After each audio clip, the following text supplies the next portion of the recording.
Does this look uncivilized?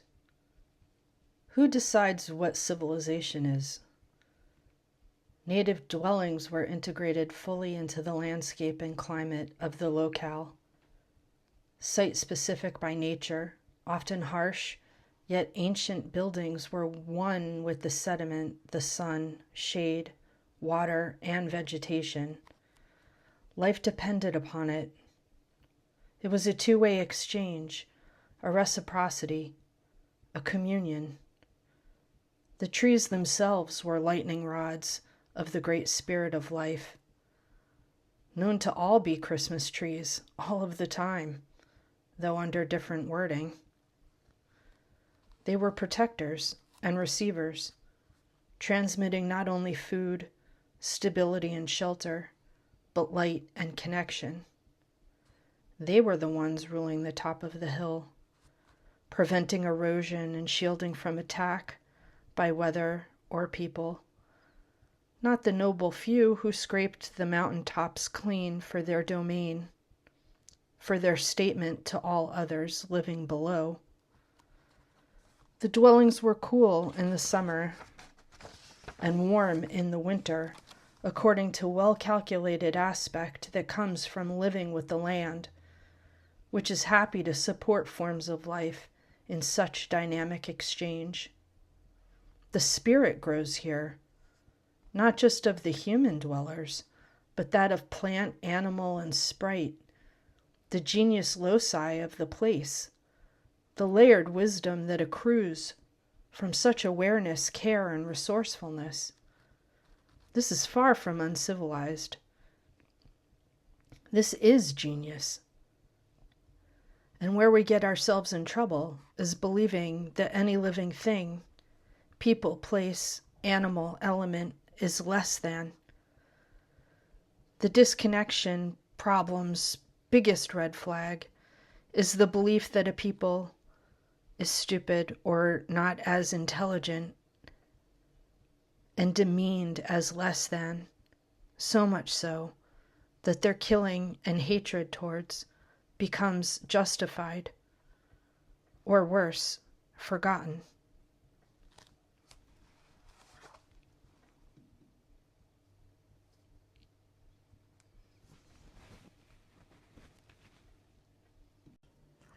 Hello. Thank you for joining. Yeah, let's talk a little bit about that drawing and the scripted message that came through in just a little bit more detail.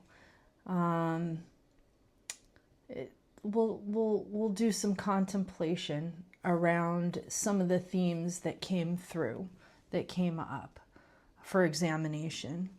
It seemed that the message was really trying to identify some red flags for us to be able to read a landscape accurately, which is a very difficult thing to do these days, especially when we're talking about the dynamic landscapes of culture and people and politics and all sorts of things, right? It's constantly changing, just like the natural landscape, constantly in flux and responding to different conditions. And it can be very difficult and confusing at times to really discern what is going on and what we need to be doing or not doing in response to the happenings. So I think the biggest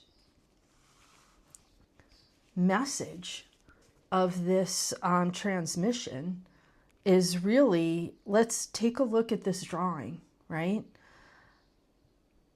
And let's do a comparison of what we are often told about a place and our own personal interpretation of what it is. And this isn't just a place, it's anything. It's a people, an ideology,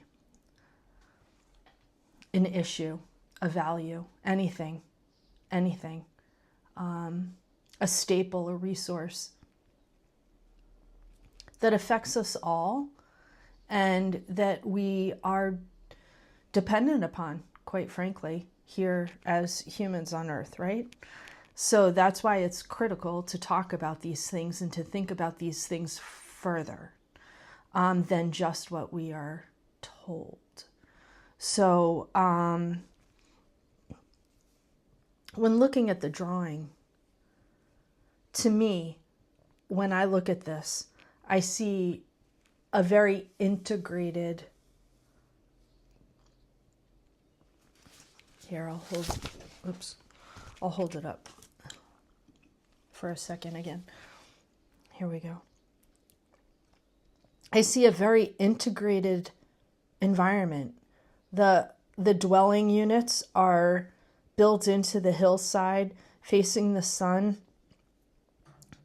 in a very simple yet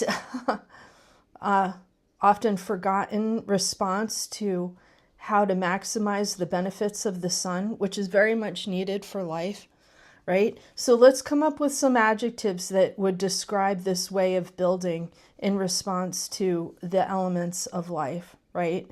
Unified, integrated, beautiful, in communion, unity, responsive, responsible.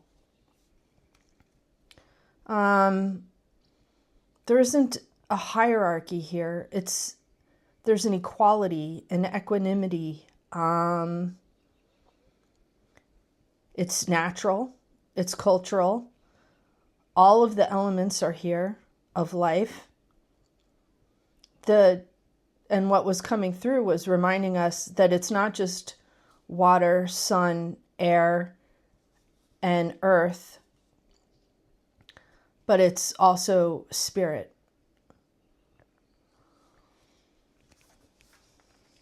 There's an aliveness here, right? There's an interest. It's there's a drawing in. There's like, oh wow, what is it like to be in such an environment, right? There's a curiosity. These are all of the describers, one could say, of a landscape like this, right? But often in history, we've been told that lands of indigenous or native peoples of any place, and if you're watching this and you're a person, you have an indigenous landscape or many that you come from that have been forgotten. This isn't just current indigenous cultures, which are very important to talk about, but everybody, we all come from this, okay? Some a little bit more recently than others, but not really, because there's just been so much distortion in the reliance of our past. But our past is vast, so it does go on for a very, very long time. And we've had many experiences in places in unity with life and with the elements of life. Okay, so what we're often told is that, and we can take some of the more recent examples, like Native Americans, for example, or other places that have been recently undergone catastrophe, whether it's in Hawaii or Appalachia or other countries around the world, okay?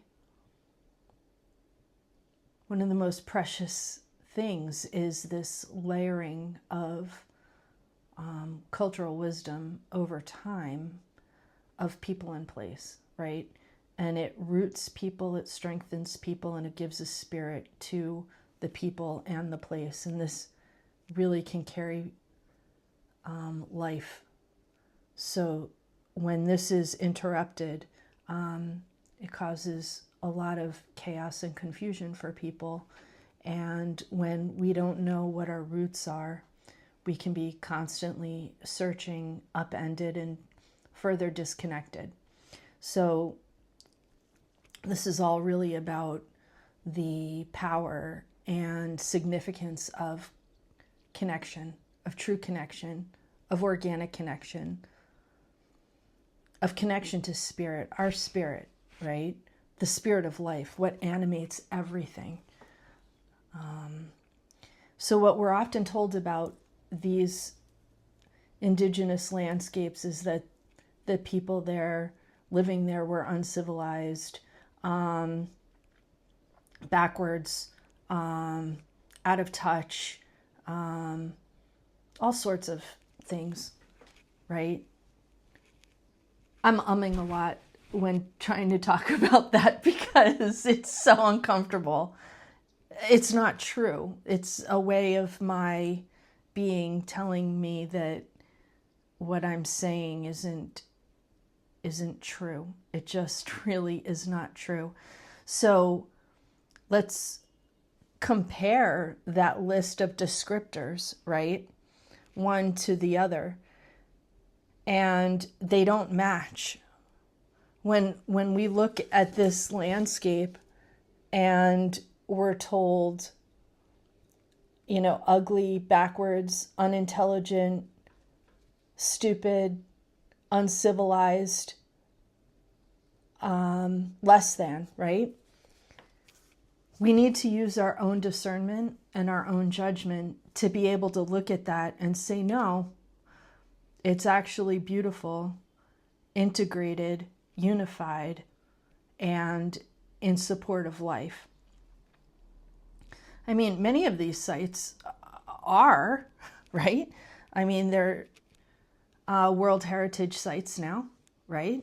If they are extant, meaning they still exist, despite all of the warring and everything that's taken place on Earth, right? So there is an acknowledgement that beauty and it is meaningful because it goes well beyond it's not just a decoration. Beauty has been also distorted because true beauty is rooted in organic function.